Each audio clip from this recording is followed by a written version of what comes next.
नमस्कार साथियों, स्वागत है आपके अपने YouTube चैनल न्यू मित्रा अपडेट में। तो आप जैसे ही पेंशन का वार्षिक सत्यापन करते हो तो उससे संबंधित कई प्रकार के एरर्स आ रहे हैं। तो आज का टॉपिक के पेंशन सत्यापन से संबंधित जो एरर आ रहे हैं उसके बारे में डिटेल से जानना है।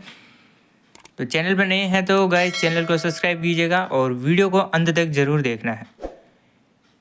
एक इस प्रकार का एरर शो हो रहा है, जैसे आप किसी पेंशनर का वार्षिक सत्यापन करते हैं, जनाधार नंबर डाल के आप इस प्रकार से चेक करते हैं तो यहाँ पे एक नोटिफिकेशन आ रहा है कि डाटा नॉट फाउंड और नॉट वेरीफाई ऑन जनाधार पोर्टल। ओके, एक तो इस प्रकार का मैसेज आता है। ये कब आता है वो भी मैं आपको एंड में दिखाऊंगा। उससे पहले एक और एरर आ रहा है वो बताता हूँ। तो देखो, जिससे ही आप जनाधार में चेक करते हो और जैसे तैसे आप किसी पेंशनर का पीपीओ नंबर ढूंढ लेते हो तो आप जाके पेंशनर का जो पोर्टल है वहाँ पे पीपीओ नंबर डाल के इस प्रकार से उस कैंडिडेट की क्या सारी पेंशनर एप्लीकेशन व्यू देखते हो, उसमें उसकी सारी डिटेल्स शो होती है।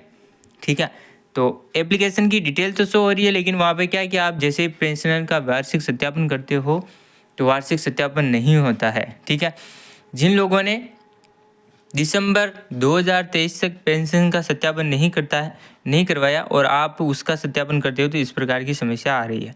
नेक्स्ट है, एक इस प्रकार का एरर भी आ रहा है कि राज्य एसएसपी पेंशनर के जनाधार संख्या का जनाधार पोर्टल पर रिकॉर्ड नहीं मिला। ठीक है, ये भी एक प्रकार का एरर है। ऐसे कई प्रकार के एरर मैंने आपको स्क्रीन पे दिखाए हैं, ये सभी साथियों को आ रहे हैं। ये आपके एरर नहीं हैं। जो व्यक्ति दिसंबर 2023 तक अपना पेंशन का वार्षिक सत्यापन नहीं करवाया है, ये उन्हीं के एरर आ रहा है। इसका मतलब क्या है वो मैं बाद में दिखाऊंगा। उससे पहले एक प्रकार का और एरर आ रहा, वो देख लीजिए, आपको पूरी डिटेल समझ में आ जाएगी। ठीक है, एक ये आ रहा है, can not apply new pension up to 90 दिन for cancelling of pension, please contact to district SJED office to appeal for review of cancel pension.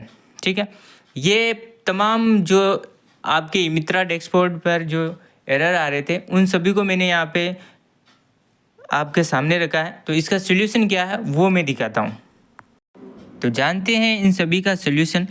तो इस प्रकार का एरर तब आता है जब पेंशनर का जो आवेदन है वो कैंसिल कर दिया जाता है डिपार्टमेंट की ओर से, क्योंकि नवंबर से 31 जनवरी 2024 तक पेंशन की वार्षिक सत्यापन करवाने की अंतिम दिनांक थी।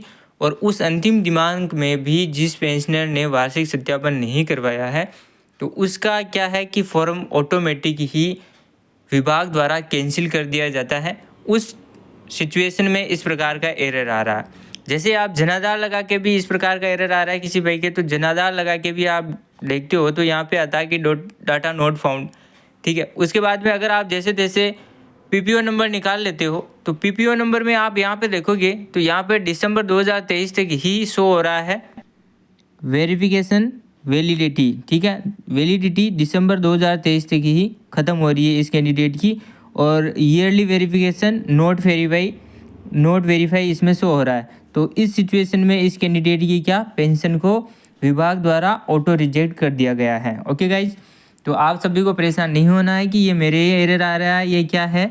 तो इसका मतलब यही होता है, अगर आप रेगुलर पेंशनर है उसके इस प्रकार का एरर शो हो रहा है तो उसका पेंशन का फॉर्म निरस्त कर दिया गया है। तो अब क्या करें, इसका सॉल्यूशन क्या है तो वो भी मैं बताता हूँ। जैसे आप नया पेंशन का आवेदन करते हो तो इस प्रकार का एरर आ जाता है कि can not apply new pension. ठीक है, अप टू 19 डे 90 दिन फॉर कैंसलिंग ऑफ पेंशन।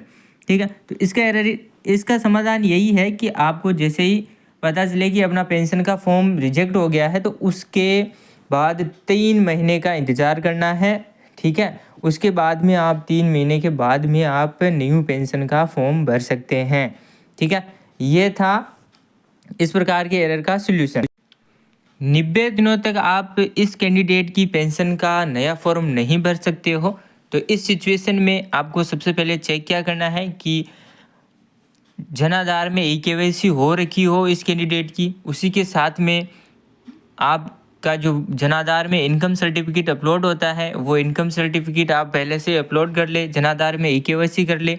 उसके पश्चात आप 3 महीने हो जाए उसके पश्चात आप इस कैंडिडेट की पेंशन का आवेदन वापस फिर से कर सकते हैं। जब आप किसी पेंशनर की इनकम अपडेट करते हैं जनाधार में तो आपको विशेष रूप से ये ख्याल रखना है कि उस पेंशनर की जो इनकम है वो 48,000 से कम ही फिल करे, ठीक है। अन्यथा आप 1 साल के लिए फिर से उसका फॉर्म नहीं अप्लाई कर सकते हैं, ठीक है।